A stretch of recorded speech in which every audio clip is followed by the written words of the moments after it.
on our way to raid houses and pick up insurgents on the outskirts of Baghdad. 515717, current grid.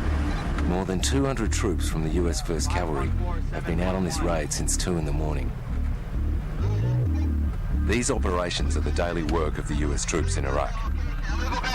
What we're doing here today is called Operation Grand Slam. Yep. It's a division mission that we're coming out here. Yep. The president of Iraq and the senior leader, General Casey, from the United States multinational forces, has asked us to come down here to this area. We have had some luck. We have identified at least 3 people off the list that we are trying to capture. Plus, we've captured an additional 6 individuals that have come up hot initially on explosives. So right now we're looking at least 9 people, and we're also searching to get 3 more people that are out hiding in the palm groves.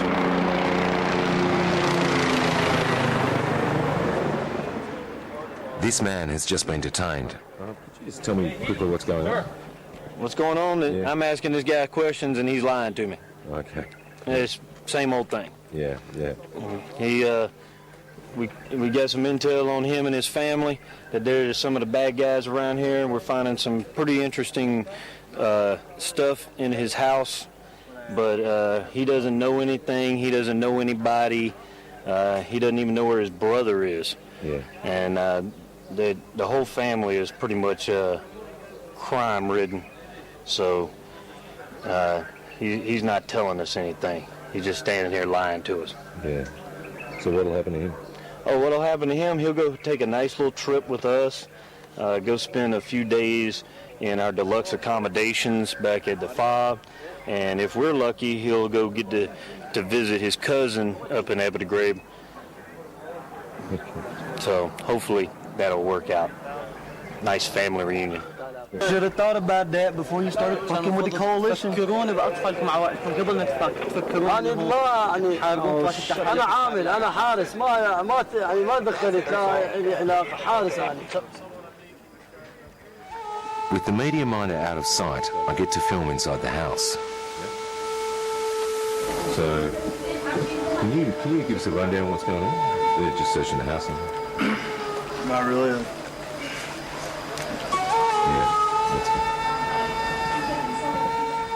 There is a pattern to these raids. The women are kept in one room while the house is searched and the men are taken for questioning.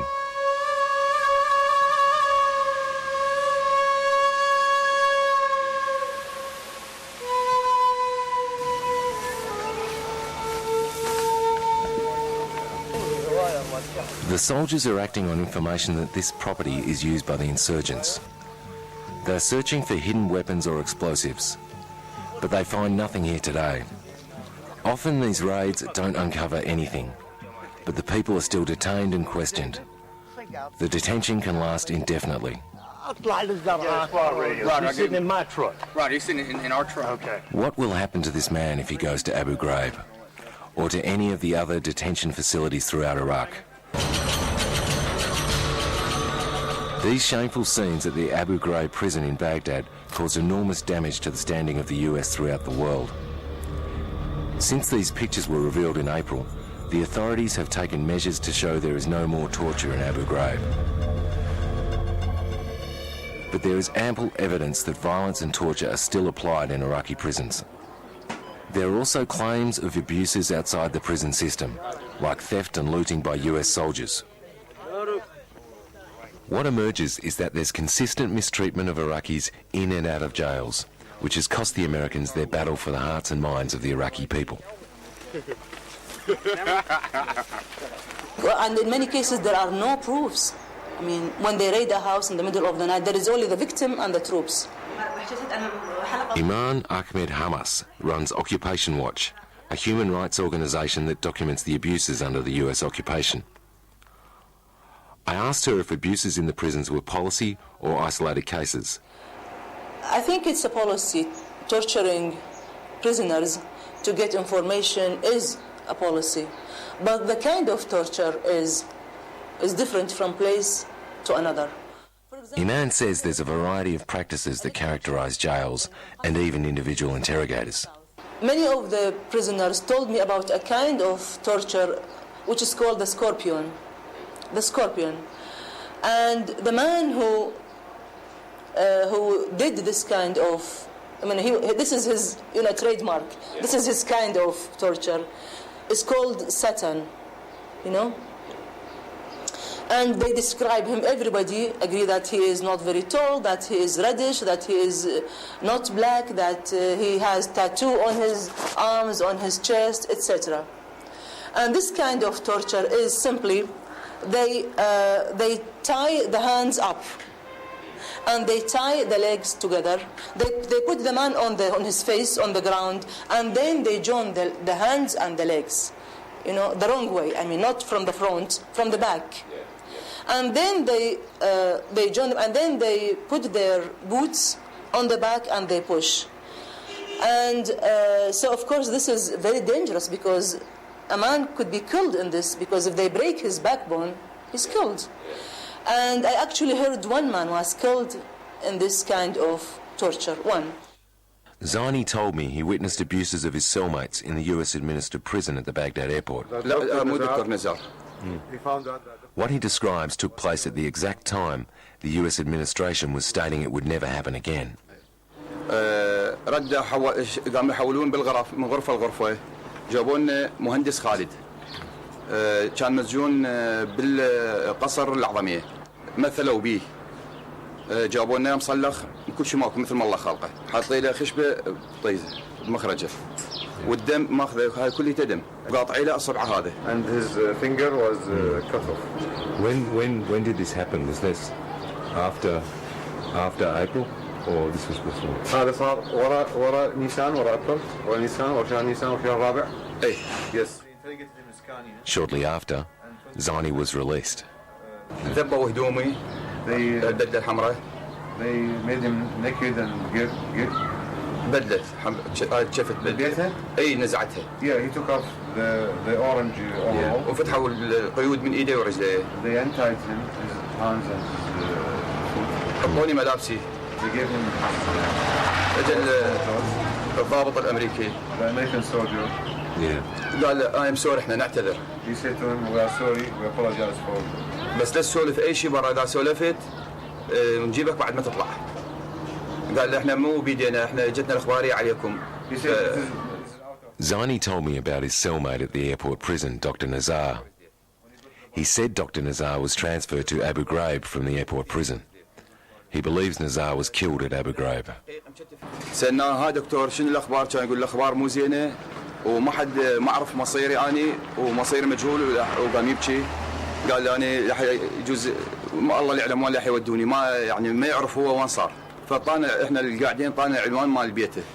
فمن طلعت ثاني After he went out, رحت طلعت يوم 28. He was released on the 28th. فرحت لبيته. He went to his house. للأعظمية. Dr. Nazar in Adamiyah. مقتول يوم 19/6. Yeah. Nazar's family told Zeini that the body was dumped by US troops outside a Baghdad hospital. Nobody knows the exact circumstances of his death. Iman is trying to investigate Dr. Nazar's case, but it's difficult. There are prisoners that you can never ever see if you are a journalist, an organization, a human rights, Red Cross, whatever. Iraqi government, these prisoners who are wanted by the American forces or troops or intelligence. So we don't know what happens to these people. I have permission to film at the Abu Ghraib prison, but it's a PR visit and it's not likely to reveal anything new about the claims of eyewitnesses and human rights workers. But these claims of torture, harsh treatment and arbitrary detention ring true. In Baghdad, I interviewed 3 other prisoners abused since the Abu Ghraib scandal who would not appear on camera. They all said the Americans had told them not to speak to the media at any time in the next 10 years or they would be arrested again.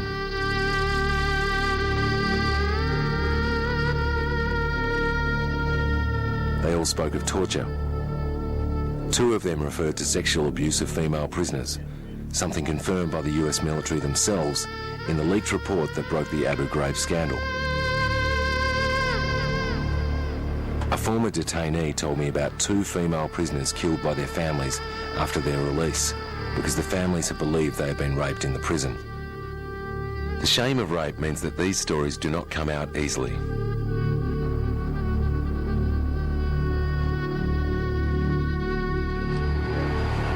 So roughly, do you know how many prisoners are in there now? We have approximately 2,200 detainees. Right. And that includes all the other sections of the camp as well, or just the...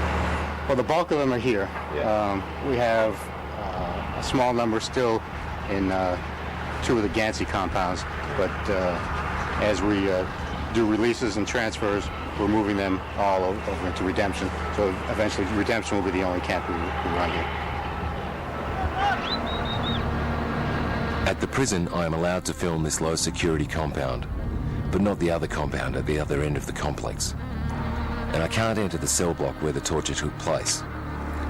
That is under the command of military intelligence in charge of interrogations, and they will not speak to the press. I'm not allowed to film or speak to prisoners. Lieutenant Colonel Essick is the commander of the military police in charge of the prison. A few detainees who have recently been released have told me that they've been told not to speak about conditions in the prisons, or they will be rearrested.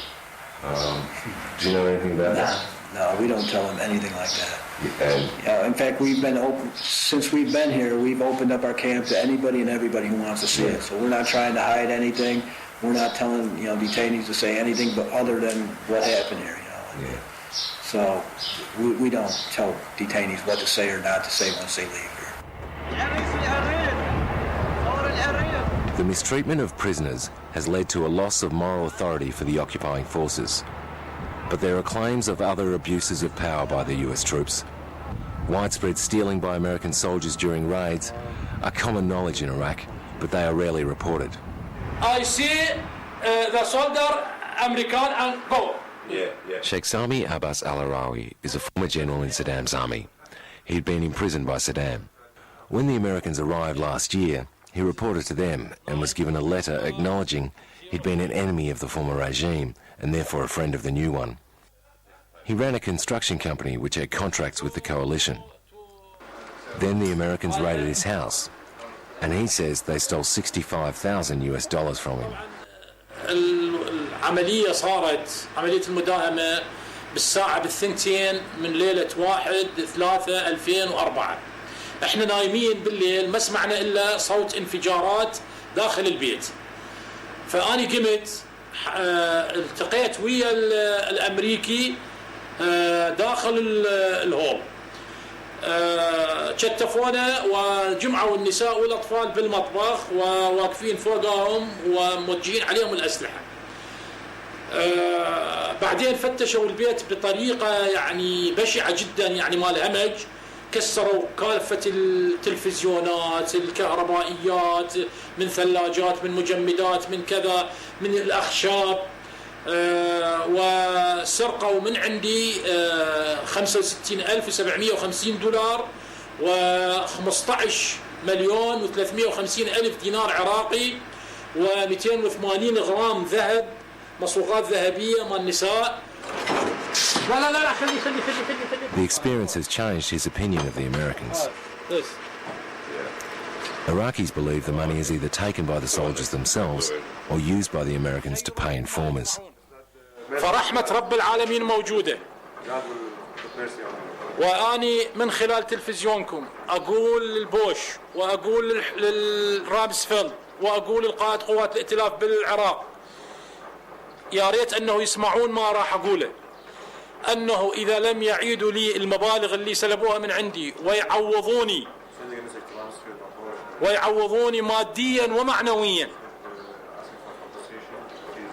عن ما فقدته، سوف أعمل على مقاومة الاحتلال بكل ما أستطيع.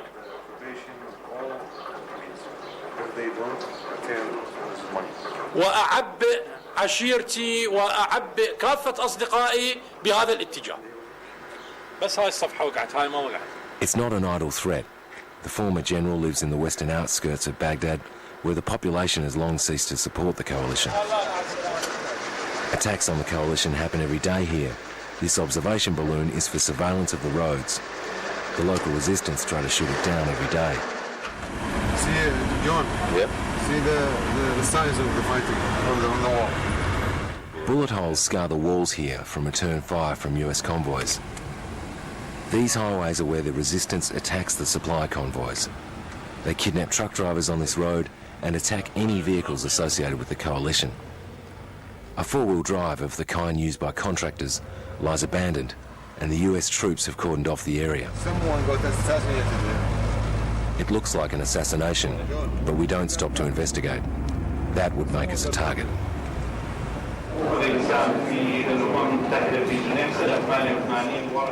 The new Iraqi Human Rights Minister, Bakhtiar Amin, was hand-picked by the Americans for the interim government. Legally, the government is unable to prosecute US troops for their abuses.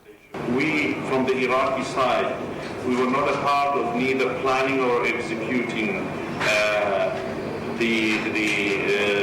any detentions, and we were not a part of the interrogation process either.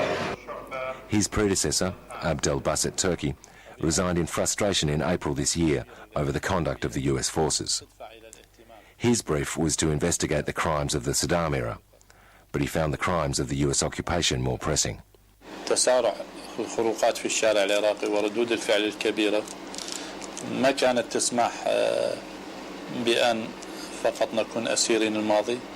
طبعا هم ما كانوا يتمنون هذا، يعني كانوا يحاولون يفضلون يركزون على المرحلة السابقة. يقرنون بالتأكيد، طبعا كانوا يقرنون.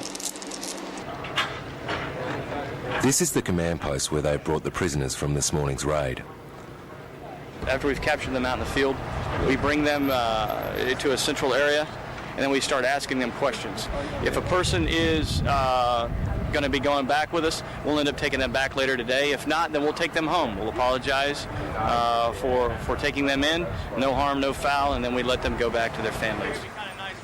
A leaked Red Cross report earlier this year estimated that 70 to 90% of security detainees in Iraq were imprisoned by mistake. The US forces may well believe that their tactics will defeat the insurgency, but the man being taken away